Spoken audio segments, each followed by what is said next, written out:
Antes de falar sobre o Docker, eu vou apresentar aqui um típico problema quando realizamos uma publicação ou um deploy em ambiente de produção.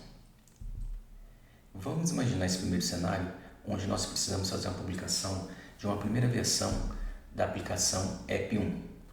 Essa aplicação ela tem algumas dependências. A primeira dependência eu estou chamando de B e está na versão 1.01 e, por sua vez, tem uma outra dependência que eu estou chamando de D na versão 2.3.1. Temos mais uma dependência direta, que é a C203, que também depende de D na versão 2.3.1. Até aqui, tudo tranquilo, porque, como é a primeira publicação, tudo funciona como esperado.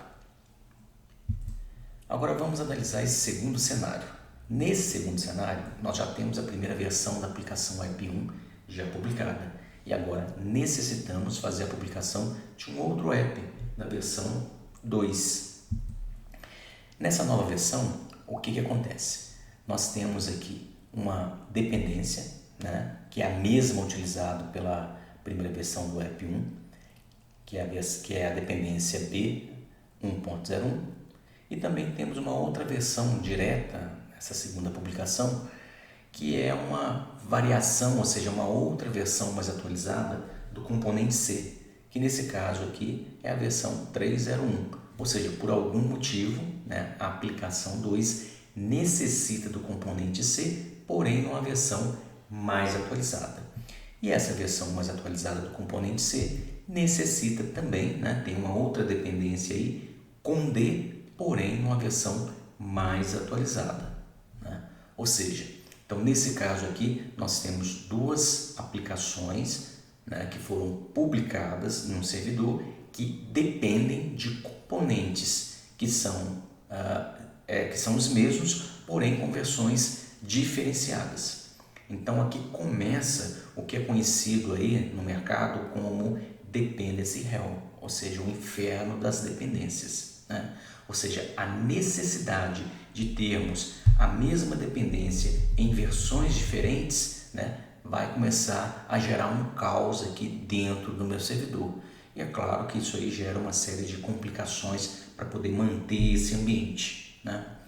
Então, aqui é onde vai surgir aquela famosa frase dos desenvolvedores. Quando você tem um problema, você vai questionar o desenvolvedor, ele vai falar, na minha máquina está funcionando.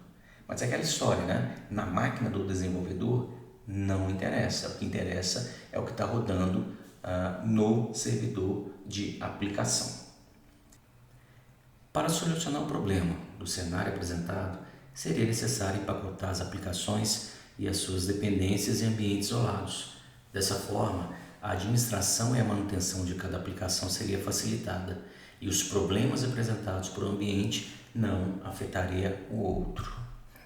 Mas para atingirmos um cenário ideal, do que nós precisamos? Primeiro, precisamos de algo que permita resolver o problema de forma prática e sem muita complicação, e ao mesmo tempo deixar as aplicações realmente independentes, que seja escalável e que tenha praticidade nas publicações. É aí que entra o Docker. Mas afinal, o que é Docker? Docker é uma plataforma open source usada para construir, executar e distribuir ambientes. Possibilita o empacotamento de uma aplicação o ambiente inteiro em containers, tornando portável para qualquer outro host que contenha o Docker instalado. Isso reduz drasticamente o tempo de deploy de uma aplicação, pois não há necessidade de ajustes de ambiente para o correto funcionamento. O ambiente é sempre o mesmo. A ideia é configure uma vez e replique quantas vezes quiser.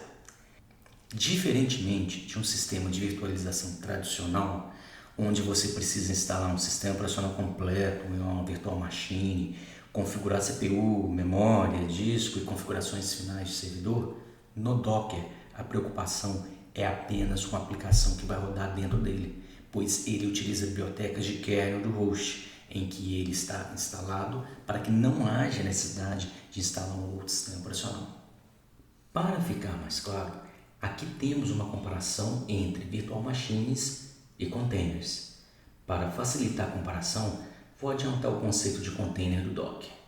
Basicamente, um container é um ambiente de execução independente isolado dentro do Docker. Então, como foi dito anteriormente e é apresentado na figura, containers são executados como um processo isolado dentro do host e compartilham o kernel do sistema operacional, enquanto que na VM nós temos um sistema operacional completo para cada máquina virtual. Isso faz com que o desempenho aumente e o consumo de memória do container diminua. Supondo que um usuário possua uma imagem de um sistema operacional com 2 GB de tamanho, o tamanho necessário para executar 10 máquinas virtuais seria de no mínimo 20 GB, pois cada máquina virtual executaria uma instância do sistema operacional. Por outro lado, 10 containers ocupariam um pouco mais de 2 GB, pois seriam executados em cima da mesma imagem, supondo que todos estejam utilizando o mesmo tipo e versão do sistema operacional. Sendo assim, o overhead de um container é o mínimo necessário, pois cada container normalmente carrega apenas um processo, que é aquele responsável pela entrega do serviço desejado. Agora, vamos falar um pouco da arquitetura. O Docker possui uma arquitetura cliente-servidor, onde os containers são armazenados em um servidor conhecido como Docker Host ou Docker Server. Basicamente, a plataforma funciona da seguinte forma: o cliente, através de linha de comando ou API, faz as suas requisições para o Docker Host. O Docker Host, por sua vez, que é responsável por todas as ações relacionadas aos containers, recebe tais requisições através do Docker Daemon, que decidirá o que deve ser feito em relação aos containers. De acordo com o que foi solicitado, poderá ser executado uma ação para criar, iniciar, desligar ou excluir um container. Se a operação for a de criação de um container, será necessário a utilização de imagens que contêm todo o conteúdo e estrutura de sistema operacional necessário.